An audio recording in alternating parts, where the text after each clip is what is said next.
I hope you like this look here, man with his 4 daughters. और आपके पास कोई अगर सवाल हो हमारे लिए इससे नितेश तो please feel free to ask us. Poster आपका जब भी आता है तो कुछ ना कुछ खास कर जाता है. जैसे पिछली फिल्म में हमने देखी थी, आप रेडियो के साथ थे और इस लुक में इस बार पारिवारिक तरीके से और खासतौर से लड़कियों के ऊपर आपने ये लाइन लिखी है कि हमारी छोरियां छोरों से कम है. तो इस पोस्टर के पीछे की क्या कहानी थी, अगर आप ये थोड़ा बताइए. ये जो है ये एक्चुअली इसको हम बोलते हैं की आर्ट. जो मेन थॉट है हमारी फिल्म का कि एक इंसान है, उसकी 4 बेटियां हैं और वो इस बात से बिल्कुल मतलब इस बात से बहुत खुश है कि उसकी 4 बेटियां हैं और उसे पूरा गर्व है अपनी बेटियों पे. लिहाजा वो लाइन फिल्म के अंदर ये एक दफ़ा एक जगह पे ये लाइन आती है, हमारी छोरियां छोरों से कम है. So it's a story about I mean this one image tells you, ये आप बताता है कि जो कहानी का दिल है वो क्या है. एंड सर अभी आप फारिग हो चुके हैं, आई थिंक बस पोस्ट प्रोडक्शन बचा होगा फिल्म का. बाकी तो शूट करने का जितना भी फेज था, लाइक आप हैवी बॉडी में थे. हाँ ये शूटिंग पूरी हो गई. हमारी शूटिंग थैंक गॉड कंप्लीट हो चुकी है. जैसे आपने कहा मैंने पहले बहुत मोटा हो गया था, वजन बढ़ाया, फिर मैंने घटा के जो यंग पोर्शन है फिल्म में शुरू होती है एक छोटा सा 10-15% इज यंग, तो वो हम शूट कर चुके हैं और शूटिंग हमारी मुकम्मल हो चुकी है. एक गाना है जो फिल्म में शायद ना हो, लेकिन वो एक प्रमोशनल वीडियो है जो हम इस महीने के आखिर में शूट करेंगे, लेकिन वो फिल्म हमारी कंप्लीट है. किस लुक को आमिर खुद पसंद करते हैं सबसे ज्यादा? अभी जो हमारे सामने हैं, बड़ी बॉडी वाले या एकदम बॉडी शॉट? एक्चुअली मेरी कोई लुक अभी रही नहीं. किरण जी अक्सर मजाक करती है मेरे साथ कि जिस इंसान से मैंने शादी की 10 साल पहले, वो 10 सालों में उसको इतनी अलग अलग लुक्स हो गई हैं कि मुझे खुद याद नहीं आता कि आपकी ओरिजिनल लुक क्या है. मतलब आप कैसे लगते हो, क्योंकि हर दफ़ा आप किसी न किसी किरदार में होते हो.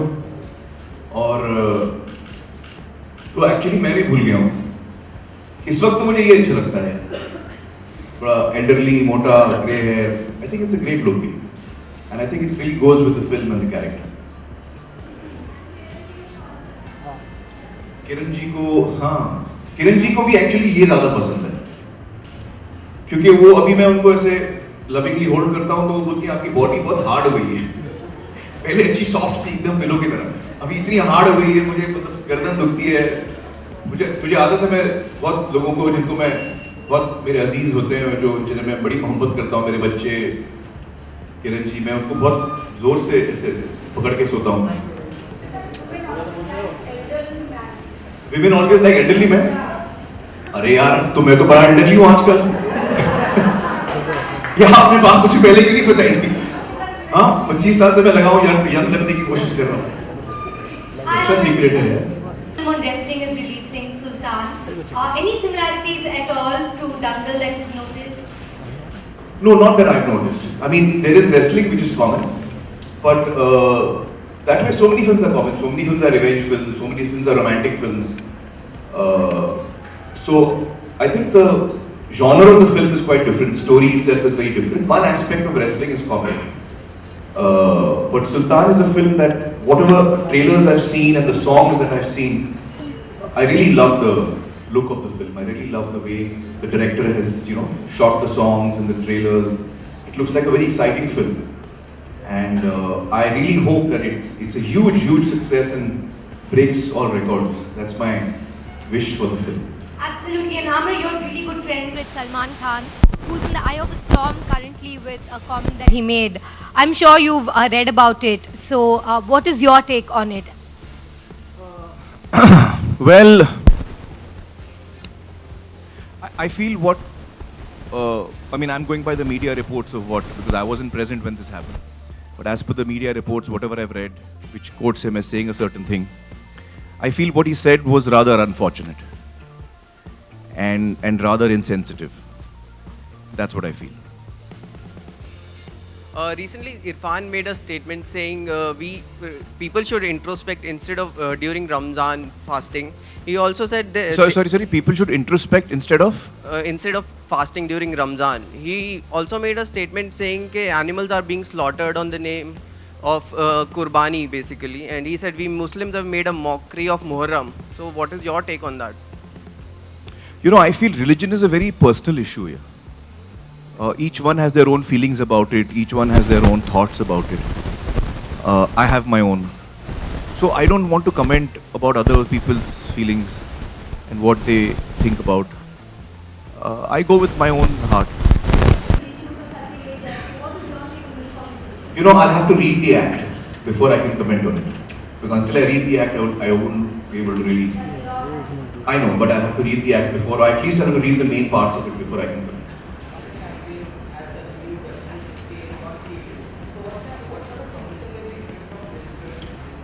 Well, you know, in all our films, हमारी कोशिश ये रहती है कि हम जितनी सच्चाई से लोगों को बताएं फिल्म के बारे में.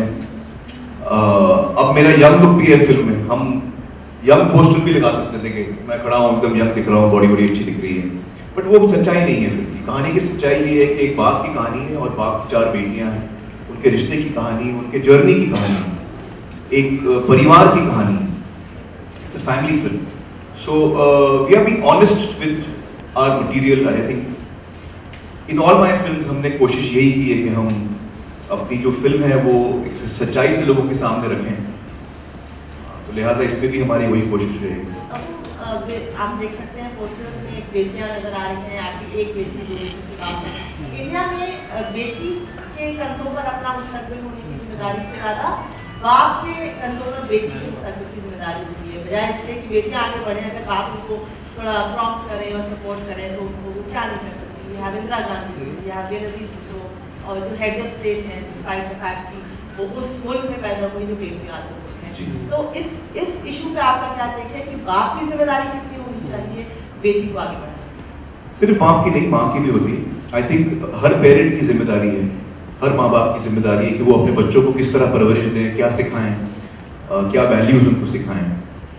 तो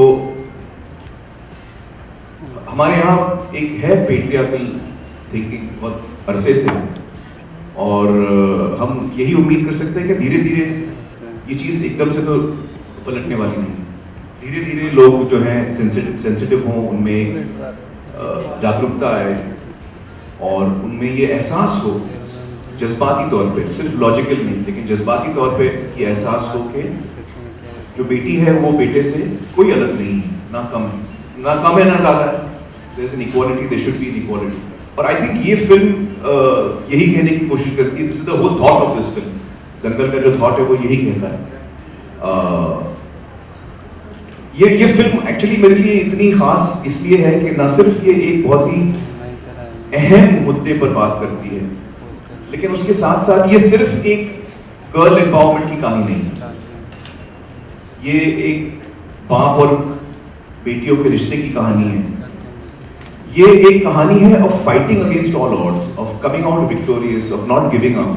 आप किसी चीज को ले तो उसको आप डट के रहें, आप अपना कन्विक्शन कमजोर ना करें. जैसे लगान में था. तो it's story about, it's very inspiring story. और सबसे खास बात मुझे इस कहानी की लगी कि जब नितिश जी ने, और मुझे याद है नितिश जी और सिड दोनों आए थे के लिए, और मुझे शुरू में अंदाजा हो गया था कि ये महावीर, गीता और बबीता की कहानी है. और मैं एक्सपेक्ट कर रहा था कि ये कुछ भारी भरकम कोई सीरियस बहुत ड्रामेटिक कहानी होगी, बहुत ही जज्बाती कहानी होगी. तो जज्बाती तो है बट ड्रामेटिक भी है, लेकिन इसमें जो ह्यूमर शुरू से ही नितिश जी ने अपने राइटिंग में डाला है, तो उससे मैं बड़ा सरप्राइज हूँ. I had not expected to laugh in the narration of the script. So the amount I laughed was equal to the amount I, was moved by the story. And that was a really refreshing thing for me. मुझे बड़ा उसमें मजा आया कि ये कहानी को इन्होंने ऐसे कमाल के तरीके से नरेट किया है नितिश जी ने अपने टीम के साथ, राइटर्स की टीम के साथ, कि ये आपको वाकई एक ऐसे जर्नी पे ले जाते हैं जिसमें आपको मजा भी आता है, आप कुछ चीजें समझते भी हैं, आपको आपकी आंखें भी नम होती हैं और आपको इंस्पिरेशन फील होता है. So I really want to thank Nitish. अच्छा, आप मेरे पास आए क्यों? कोई आप लोगों को सवाल नहीं पूछ रहे हैं, सब मेरे पीछे पड़ गए. नितिश जी को पूछिए.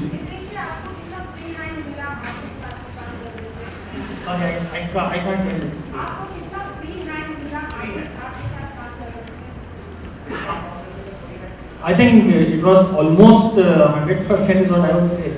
He is probably the most easygoing star to work with, you know. He would listen to your point of view, and the kind of respect he gives to his director, it's immense. You know, the kind of faith. Once he's put his faith in you, I don't think there is anything which stops him from, you know, going all the way to make sure that he lives up to your vision. You can see it out here.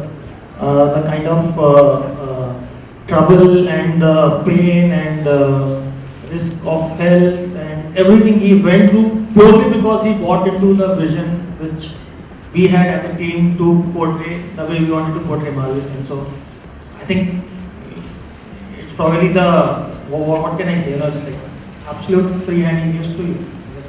बनाने में and आपको film के लिए पूरी तैयारी करने में कितना टाइम गया? मेरी जर्नी के बारे में अगर आप पूछेंगे तो फिल्म का कॉन्सेप्चुलाइजेशन से लेकर जब तक फिल्म रिलीज होगी 4 साल हो जाएंगे। आमिर सर को क्यों चुना? आई थिंक जब मैं सिड और रॉनी के साथ था, हम लोगों ने एक्चुअली जब स्क्रिप्ट लिखी थी तो हम लोगों ने किसी भी एक्टर को ध्यान में रख के नहीं लिखी थी। हम लोगों ने बस एक अच्छी कहानी लिखने के उद्देश्य से ये स्क्रिप्ट लिखी थी। आई डोंट नो 5 सेकंड में ही शायद मैंने ये आंसर दे दिया था। जब स्क्रिप्ट सुनने के बाद सिड और रॉनी जी ने मुझे पूछा था कि आपको अगर कंप्लीट फ्री हैंड देते हैं तो कौन ऐसा एक्टर है जिसके साथ आप ये फिल्म बनाना चाहेंगे? लेट्स फॉरगेट द रियलिटी और you know whether it will happen और not, but I think within 2-3 seconds मैंने आमिर सर का नाम बोला था। And maybe rightfully so, you know, because he is known to take up one project at a time. He is known to have gone to great lengths to make sure that he lives up to that character. You know, I'm not even getting on to the kind of performance he delivers. You know, so and all those things which were, I think, there in the back of my mind, you know, before I took out his name in 3 seconds, and then we said we'll try and see if we can give it a shot, whether we can get an appointment with him to go and narrate the film to him. And then we went and narrated it to Sir, and then Sir took his own time to convince himself. I think he'll be able to tell you much better what convinced him to do it. But he told one thing for sure, that I like it and I would want to do it. Are you guys willing to wait? And our response was that we are willing to wait for 5 years. We are willing to do this film. And that's what. नहीं, actually क्या हुआ, जब मैंने कहानी सुनी तो मुझे बहुत पसंद आई। मतलब मैं एकदम फ्लैट हो गया। इस कहानी ने मुझे हंसाया, रुलाया। I was like really moved by the script. I found it very exciting, very inspirational in the end. तो मैंने ये तो तय कर लिया था कि मुझे करनी है। फिर मुझे ये फिक्र हुई कि उस वक्त मेरी बॉडी 9% बॉडी फैट, अभी पीके और धूम 3 करके निकला हूँ, और इसमें नितेश जी जो है वो मुझे 55 साल के रोल में डालना चाह रहे हैं, जो मेरी सच्चाई के कुछ ज़्यादा नज़दीक है। तो मैंने कहा यार मेरी सच्चाई बाहर नहीं निकला है। तो मुझे वो फिक्र थी, मैं बी ऑनेस्ट, मुझे वो फिक्र थी कि यार मैं अभी यंग रोल्स कर रहा हूँ, मैं कहाँ 55 में 60 में घुस रहा हूँ। मोटा होना है, बाल मतलब ग्रे हो जाएंगे, चाल अजीब सी हो जाएगी, जो थोड़े बहुत फैन बच्चे वो भाग जाएंगे, तो मतलब क्या होगा मेरा फ्यूचर का, मुझे वो फिक्र थी। तो मैंने एक्चुअली, मेरे माइंड में ये बात थी कि मैंने सोचा था कि मैं एक 5-6 साल 8-10 साल के बाद मैं ये कर सकता हूँ, मेरी जब उम्र 60 साल की हो जाएगी। मैं उस फिक्र में था कि मैं इस वक्त ये करूँगा, इतने बूढ़े इंसान का रोल, इतना मोटा हो जाऊँगा, अगली देखूँगा, तो टैक्टिकली ठीक नहीं होगा, मतलब लोग क्या कहेंगे, फिर आगे मेरे करियर का क्या होगा। तो ये सारी फिक्रें थी मुझे, और ये प्रैक्टिकल चीजें हैं, लेकिन मेरा दिल कह रहा था मुझे फिल्म करनी। तो कुछ महीनों के बाद मैंने फिर से फोन किया नितेश जी को, मैंने बोला मुझे दोबारा सुननी है, और मैंने दोबारा कहानी सुनी, और फिर मैंने सोचा कि यार हटाओ ये सब, जो जितना लॉजिक हो जाएगा उसको डब्बे में डालो, मुझे ये फिल्म अभी करनी। And that's why I decided कि मैं इसी वक्त ये फिल्म करूँगा, मोटा होना है मोटा हो जाऊँगा, जो करना है मैं करूँगा। और मुझे अपनी पब्लिक पे पूरा भरोसा है कि वो समझते हैं कि मैं जब भी कोई किरदार कर रहा हूँ तो मैं उस किरदार में अपने आप को ढालने की कोशिश कर रहा हूँ। वो यंग हो सकता है, बूढ़ा हो सकता है, उसके अलग अलग रूप हो सकते हैं कैरेक्टर के। तो फिर मैंने बोला इससे सोचना नहीं है, जहाँ दिल है अपना अपने को वहाँ जाना। तो then I did it immediately, क्योंकि उस वक्त मैं बड़ा फिट था। तो हम एक्चुअली इन ऑर्डर कर सकते थे कि पहले यंग पोर्शन शूट कर लें, फिर हम लोग मैं वेट बढ़ाऊँ, फिर हम मोटापे का शूट करें, फिर और बुढ़ा हो जाऊँ, 55 तक पहुँचूँ, ये सब हम कर सकते थे। तो मैंने उनसे एक ही रिक्वेस्ट की कि मैं उल्टा करना चाह रहा हूँ, आप पहले वो मोटापे का पार्ट पहले शूट कर लीजिए और फिर मैं वेट कम करूंगा, लूज करूंगा, दोबारा मैं ऐसा दिखूंगा जैसे इस वक्त दिख रहा हूँ आपको, और हम यंग पोर्शन वो टाइम पे शूट करेंगे। इन्होंने कहा क्यों ऐसा उल्टा क्यों कर रहे हैं? मैंने कहा देखिए, जब आपकी शूटिंग कंप्लीट हो जाएगी, जैसे अभी कुछ दिन पहले हमारी शूटिंग कंप्लीट हुई, जब आपकी शूटिंग कंप्लीट हो जाएगी तो अगर मोटापे का हम आखिर में करेंगे तो मेरा वजन 9700 किलो होगा और कोई वजह नहीं होगी मेरी ये वजन कम करने की, ना कोई जल्दी होगी। तो मैं उल्टा इसलिए करना चाह रहा हूँ कि मुझ पर प्रेशर बना रहे कि मैं मोटापे का पोर्शन शूट कर चुका हूँ, अब इसी फिल्म के लिए मुझे कम करना है, दोबारा बॉडी बनानी है, फैट लॉस करना है। तो वो एक जो प्रेशर होगा मुझ पे, एक जो एक गोल मेरे सामने होगा, उसको मैं अचीव कर पाऊंगा। तो वही एक मेरी रिक्वेस्ट थी। I don't wish to initiate the environment here, but coming back to the issue of Salman Khan and Mr. Irfan Khan, don't you think that as a nation it is our misfortune that that comment by two actors, personal comments, it's become more relevant and more important than the issue of justice for the many Nirbhayas and the killing in Dadri? See, I think that I really feel as a society and especially the media, आप लोग सब media के हैं यहाँ, कि बहुत सारे issues हैं हमारे सामने। अनफॉर्चुनेटली होता क्या है, ह्यूमन नेचर ऐसा है कि जहाँ जहाँ इश्यूज होते हैं जो कंट्रोवर्शियल होते हैं या किसी किस्म से नेगेटिव होते हैं, उस पर हमारा ध्यान ज़्यादा जाता है। मैं आपको अलग नहीं कह रहा हूँ, मैं भी आपके साथ नहीं हूँ, ये ह्यूमन टेंडेंसी है। इस आदमी ने बड़ा अच्छा काम किया, उसका न्यूज नहीं बनता। ये इसने बड़ा नेक आदमी, इसने ये किया, उसका न्यूज नहीं बनता। Let me just convey what I'm saying. Let me just convey what I'm saying. I'm saying in general, negativity sells much more than positivity. That much will agree in general. And in general, that is the trend that's happening today.